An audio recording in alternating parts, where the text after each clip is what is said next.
Yo, what up, everybody? It's Verbal D, and I'm going to jump right into it. My afterthoughts for Genesis chapter number 2. Let's go from verse 1. And it came to pass after these things that God did tempt Abraham, and said unto him, Abraham. And he said, Behold, here I am. And he said, Take now thy son, thine only son Isaac, whom thou lovest, and get thee into the land of Moriah, and offer him therefore a burnt offering upon one of the mountains, which I will tell thee of.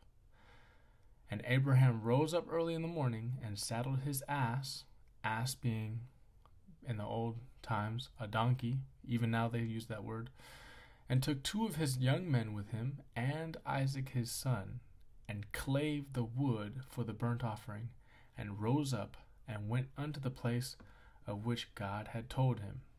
Right? So it's Abraham, two of his young men, and his son Isaac. And clave is the past tense and the archaic version of cleave, right?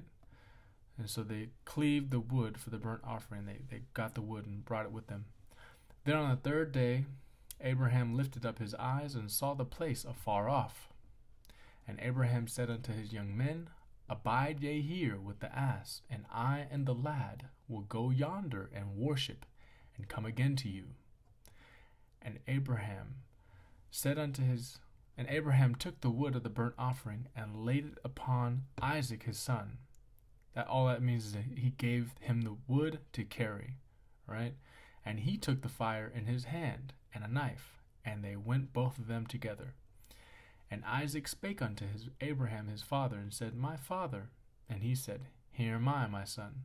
And he said, Behold, the fire and the wood, but where's the lamb for a burnt offering? Right? Because Isaac was pretty clever. He's just like, okay, we're doing a burnt offering, but who is going to be offered, right? And Abraham said, My son, God will provide himself a lamb for a burnt offering. So they went both of them together. And at this point, Abraham is lying to Isaac because he's not going to let him know that he's basically going to give away Isaac for his love for God, to prove his loyalty and allegiance to God, right? And this is just a test from God. God's not going to actually make him do it, but he just wants to see how far he will go. And they came to the place which God had told him of, and Abraham built an altar there. Again, another sign that Abraham never forgets God. He always builds altars and places and shrines to dedicate it to the Lord, right? And that's how he also communicates with God, is building an altar and then praying unto him to reach him. And laid the wood in order, and bound Isaac his son, and laid him on the altar upon the wood.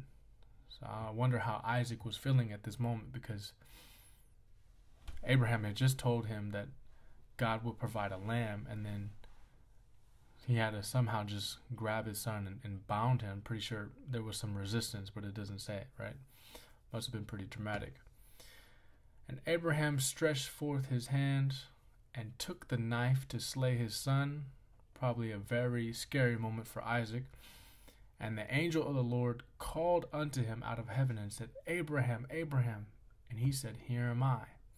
And he said, Lay not thine hand upon the lad, neither do thou anything unto him. For now I know that thou fearest God, seeing thou hast not withheld thy son, thine only son, from me. Right? And this is just to show Abraham's obedience and his faithfulness in God, right? Because God willingly sacrificed his only begotten son, Jesus Christ, for all of our sake, so that we may have salvation. But he did not cause Abraham to sacrifice his own son, especially not by fire, which is considered an abomination to the Lord, that you sacrifice your children to Moloch or any of the other false deities that the Bible speaks about, right? So I'm pretty sure Isaac understood after Abraham explained to him why he had to do that, and it was for, obviously, to appease God, right?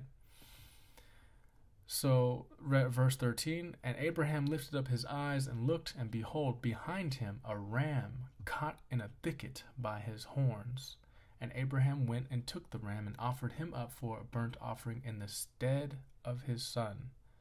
So not a lamb, but a ram came, appearing just to be able to substitute Isaac for the burnt offering. And Abraham called the name of that place Jehovah Jireh, as it is said to this day, in the mount of the Lord it shall be seen.